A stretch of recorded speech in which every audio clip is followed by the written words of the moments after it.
deuxième plateau avec deux nouveaux invités qui sont, eux, bien ancrés dans le domaine du numérique.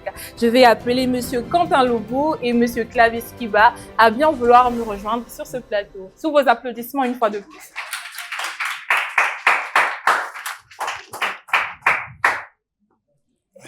Bonjour Monsieur Quentin. Bonjour. Bonjour Monsieur Clavis. Bonjour Sandra. Merci de nous avoir honorés de votre présence. À vous également, je vais vous laisser vous présenter auprès de notre public afin qu'il vous découvre un peu mieux. La parole à Monsieur Quentin. Je suis Quentin Lobo, je suis rédacteur en chef délégué ici même au Dépêche de Brazzaville pour le compte du journal du bassin du Congo. Mais je suis aussi journaliste d'entreprise, pour ne pas dire chargé de communication à l'Agence de régulation des postes et des communications électroniques, l'ARPCE. Merci. Un nouveau régulateur sur ce plateau. Et je suis passionné du numérique. Voilà. Merci beaucoup, Monsieur Quentin. Monsieur Clavis. Voilà, merci beaucoup. Je suis effectivement Clavis Kiba. Je suis promoteur d'un média en ligne qui s'appelle Journal Event et je suis également journaliste à Télé Congo. Voilà. Merci beaucoup. Nous allons passer avec notre première question. Avec vous, Monsieur Quentin. Avec la montée des réseaux sociaux, l'information circule plus vite que jamais, mais les fake news aussi. Beaucoup de Congolais s'informent d'abord sur TikTok, WhatsApp, Facebook et j'en passe. Comment un journaliste peut-il aujourd'hui lutter contre la désinformation dans ce contexte? Question très importante. Ben oui. En fait, en réalité, aujourd'hui, le journaliste se sert des mêmes méthodes, des mêmes principes de traitement, de diffusion d'informations dans les médias classiques que dans les plateformes sociales.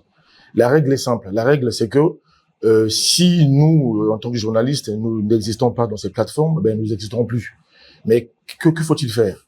Nous n'allons pas comme faire un simple rédacteur en web, comme un simple diffuseur d'informations, mais nous y allons avec de la méthode, avec de la rigueur, et avec des principes qui dictent notre métier. Cette méthode-là peut demander du temps alors qu'une information est déjà présente sur les réseaux sociaux. Le public va donc préférer s'intéresser aux réseaux plutôt qu'aux médias traditionnels, que ce soit numérique ou voilà les médias que nous avons l'habitude de suivre. Comment vous, en tant que journaliste, vous pouvez vous arrimer à cette accélération-là, à cette rapidité-là de l'information, en particulier au Congo? On ne pose pas un problème parce qu'aujourd'hui le problème qu'il y a souvent dans ces plateformes, c'est la rapidité de diffusion d'informations. Mais diffuser rapidement une information n'est pas de la fiabilité. Il faut pas confondre. Faut pas comprendre diffuser vite une information et fiabiliser une information avant de la diffuser. Je pense que la vitesse n'est pas un problème. Le journaliste, il peut traiter une information à la même vitesse qu'un rédacteur web, qu'un diffuseur d'information. Si l'information, je l'ai eu à 11 heures, monsieur l'a eu à 11 heures, on peut diffuser la même information, mais la rigueur n'est pas la même. Moi, en tant que journaliste, ce que je ferais, c'est de vérifier mon information, si elle est fiable, crédible. Et puis, il y a des principes de diffusion. Est-ce que l'information est bien hiérarchisée? Est-ce que l'article est bien décrit? Ce qui est différent de ce que nous voyons dans les réseaux sociaux. Cette vérification-là demande des outils. Nous sommes d'accord à l'ère du numérique et de l'intelligence artificielle. Est-ce que les journalistes congolais sont-ils en possession de ces outils et sont-ils habilités à les utiliser? Oui et non. Oui, parce qu'il y a des journalistes aujourd'hui qui ont des outils. Les outils, c'est les mêmes. On peut écrire un article avec un téléphone, c'est un outil. On peut écrire un article via une tablette, c'est un outil. Donc, l'outil ne pose pas de problème, mais c'est la responsabilité. Ce que je diffuse, ce que je mets sur Internet, ce que je mets sur TikTok, ce que je mets sur WhatsApp, est-ce que ça relève de ma responsabilité? La question de l'outil ne se pose pas aujourd'hui. Parce qu'aujourd'hui, quand même, les outils ont été démocratisés. Nous avions Internet. On ne posera plus problème d'Internet. Avec 500, 300 francs, on peut activer un forfait pour diffuser une information. Donc là n'est pas le problème. Le problème est sur la responsabilité. Merci beaucoup. On va passer à vous, Monsieur Clavis Kiba. Vous êtes patron d'un web média, vous l'avez dit, une expression que vous n'appréciez pas, je le sais. Mais en tant que patron d'un média numérique émergent, comment faites-vous pour gagner en notoriété dans un monde où il y a déjà des médias bien assis? Merci beaucoup pour la question, mais bon, on fait pas de magie, on fait pas grand-chose. Ce qu'on fait pour gagner en notoriété, ce qu'on fait pour gagner en crédibilité, justement, c'est de donner la vraie information. Parce que généralement, nous, on voit les reporters sur le terrain, Parce que pour répondre aussi à la question de la désinformation, désinformer, c'est quoi? La désinformation naît quand il n'y a pas la vraie information. La désinformation aussi naît quand il y a une mauvaise compréhension de l'information. Et chez nous ici, la désinformation, c'est aussi faire du chantage aux gens, c'est aussi des ragots. C'est ça la désinformation. Maintenant, nous, on fait un effort d'aller sur le terrain, de faire du reportage et de venir dire ce qu'on a vécu sur le terrain. C'est ça qui donne un peu plus de crédibilité par rapport aux autres. Et quand on veut traiter une information où on n'a pas envoyé un reporter sur place, on doit s'entourer de tous les éléments. On peut contacter les organisateurs pour savoir un peu plus, et c'est ça qui fait qu'on soit un peu plus différent des autres. Voilà. Aujourd'hui, la question de crédibilité des médias en ligne, c'est vraiment un défi parce que ça pose aussi un problème des animateurs des médias en ligne. Qui anime ces médias en ligne-là? Nous, on a la chance d'utiliser les étudiants qui sortent fraîchement de Bayardel, et nous-mêmes aussi, parfois, moi-même, je vais sur le terrain pour couvrir les activités. Ça fait en sorte que, avec l'éthique qu'on a, les journalistes, on peut pas publier n'importe quoi. On publie une information qui est vérifiée. On dit pas n'importe quoi sur la toile. C'est ça qui donne un peu de crédibilité. On fait un effort, mais c'est pas toujours facile parce que sur la place de Brazzaville, nombreux s'informent sur Facebook. Et nous, on connaît le plus grand média social ici, c'est Brazza News. Et on sait aussi que Brazzaville ne dit pas toujours la vérité. Parfois, c'est des informations, voilà, des fausses informations, c'est des fake news. Et parfois aussi, c'est de l'intoxication. Maintenant, comment faire pour combattre Brazza News qui est déjà beaucoup suivi? Ce n'est pas toujours facile. Et aussi, on communique sur les plateformes WhatsApp, le groupe WhatsApp aussi, ça marche très bien.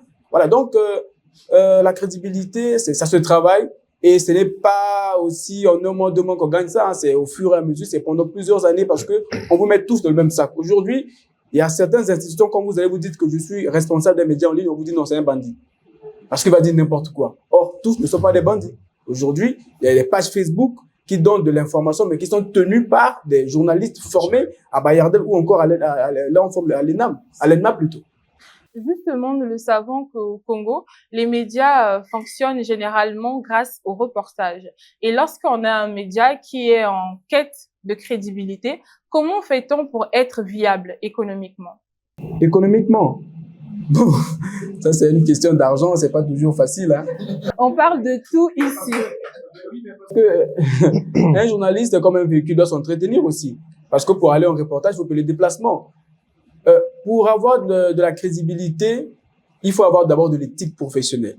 C'est ça la base du tout, d'avoir de l'éthique. Savoir que je ne peux pas aller quémander. Parce que pour la plupart du temps, les médias en ligne sont animés par des gens qui cherchent le pain quotidien. Alors que nous, à notre début, on ne cherchait pas le pain quotidien. On avait d'autres revenus. On partait, on cherche l'information, mais après on négocie. Hein. Ah non, pour les prochaines activités, contactez-nous parce que c'est ça aussi. Parce que les médias vivent grâce au placement de produits. S'il n'y a pas de placement de produits, un média ne vit pas. S'il n'y a pas de publicité, surtout que dans l'environnement congolais, il n'y a pas assez de publicité, donc un média ne vit pas. Donc, il faut d'abord serrer la ceinture, avoir de la conscience professionnelle et comme ça, on gagne en crédibilité.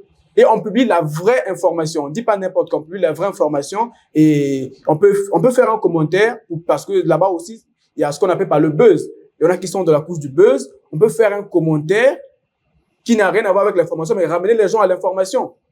Un titre, par exemple, accrocheur, un titre vendeur. Tu titres sur quelque chose qui fait polémique, mais dans le fond de l'article, en ce qui nous concerne, on dit, en fait, on s'attache aux faits réels. Mais le titre, c'est un titre incitatif qui incite les gens à lire, c'est un titre vendeur, c'est un titre qui crée un peu la polémique, mais dans le fond, on dit les faits, on n'invente rien. Et quand les gens, les organisateurs, ou d'autres personnes cultivées, quand ils liront ça, ils vont vous donner un peu de crédibilité. Quand ils lisent 2, 3 articles de vous qui sont comme ça, on vous donne un peu de crédibilité et pour les prochains événements, on pourra vous contacter. Vous êtes journaliste à la télévision nationale, ce qui représente pour vous une source de revenus. Mais ce qui n'est pas toujours le cas pour les autres journalistes qui sont dans le domaine des médias numériques.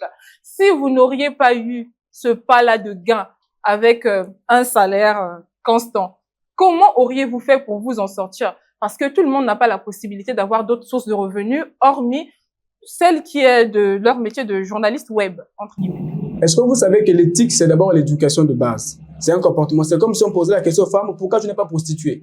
C'est une éducation. C'est une éducation. D'abord, ça part de la maison.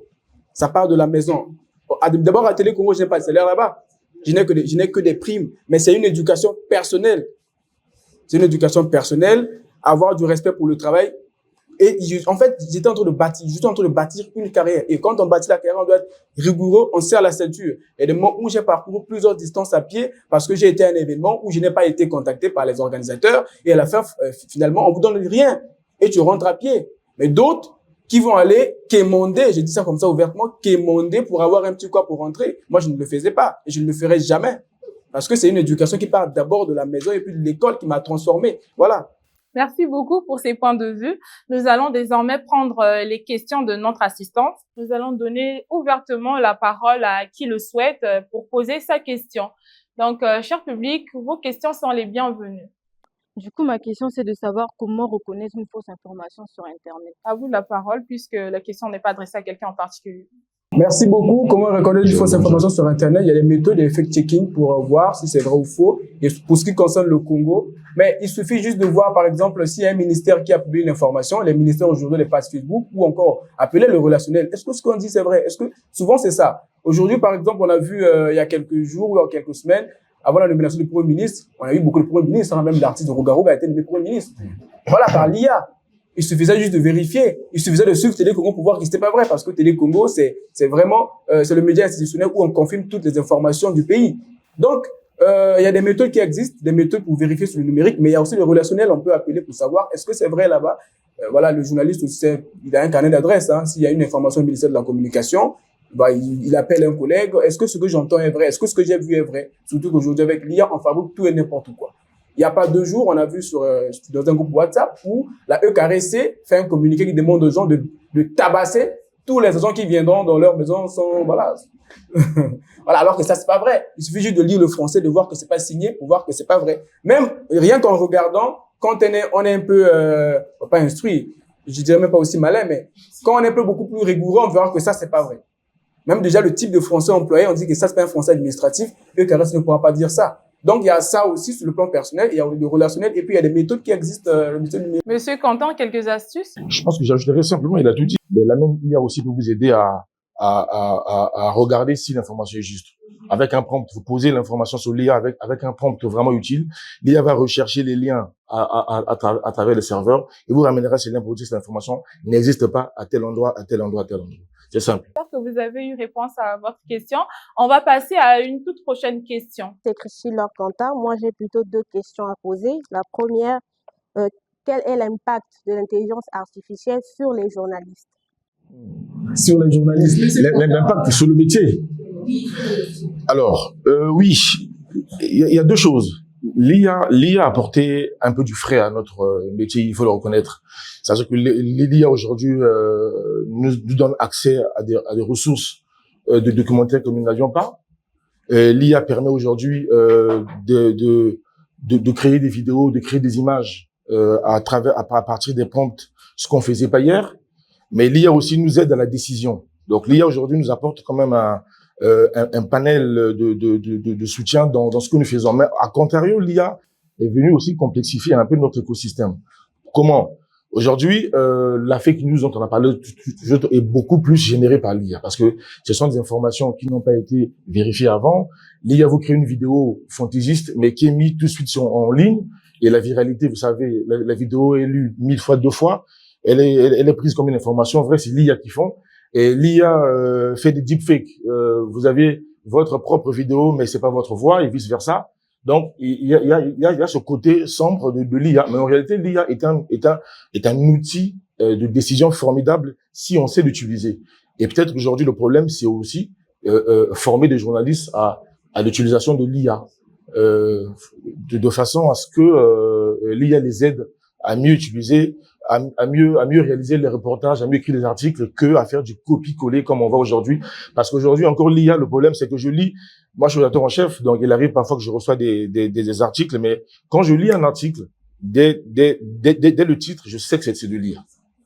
Parce que l'IA a des codes. N'oubliez pas que l'IA sont des humains qui codifient des choses, et donc, ils codifient des choses, et souvent, même si vous n'allez pas, comme si vous n'allez pas au fond, mais votre prompt vous trahit. En lisant un article, on sait tout ce que c'est de l'IA. Aujourd'hui, sur Facebook, c'est sur 10 articles produits, à mon avis, hein, il y a peut-être 7 articles produits par l'IA. Aujourd'hui, je vois. On copie, on sort un reportage, on prend le discours, on met un prompt, l'IA ChatGPT vous produit un article, Et c'est pas du journalisme. Et d'ailleurs, au moment où je vous parle, hein, je crois que l'IA est en train de créer des problèmes de droit aussi. On vous donne un article, il faut le modifier. Le journaliste ne peut pas se servir de l'IA à 100%. Je disais tout à l'heure que l'IA est un outil de décision, tout simplement. Il vous aide à avoir des ressources que vous n'avez pas. Alors, vous savez, un journaliste, il y a ce qu'on appelle par l'éthique et la déontologie. Il y a aussi le respect à la vie humaine qui est là. Ce lynchage-là, on tape quelqu'un, voilà. D'abord, pour protéger la personne, on ne publie pas. Moi, si par exemple, je tiens un média en ligne ou encore une télé en ligne, je reçois une vidéo de ce genre-là, je ne publie pas. Je protège les droits des personnes parce qu'il y a le droit à l'image aussi. C'est vrai que la personne est bastonnée, on est en train de la taper, tout ça là. Vous publiez pour avoir du buzz aujourd'hui. La tentation, c'est quoi? On publie pour avoir beaucoup de vues. C'est ça la tentation. Mais si on veut tenir compte au métier, dans le métier, il y a ce qu'on appelle par le respect à la vie humaine. Il y a le respect à l'honneur de la personne. Donc, la personne qui est tabassée, la personne qui est lynchée ne sera pas contente de voir sa vidéo comme ça circuler. Aujourd'hui, la difficulté avec le Congo, c'est on trouve les réseaux sociaux, notamment Facebook, comme un tribunal où on trouve des solutions à des problèmes. Et c'est bizarre parce que aujourd'hui aussi les autorités entrent un peu voilà dans cette danse-là, parce que lorsqu'on publie une vidéo, tout de suite après, les autorités réagissent. En principe, ça ne devait pas être comme ça dans un pays où les gens sont éduqués. Vous voyez même que quelqu'un va à l'hôpital, la personne est mal reçue, fait une vidéo pour poster.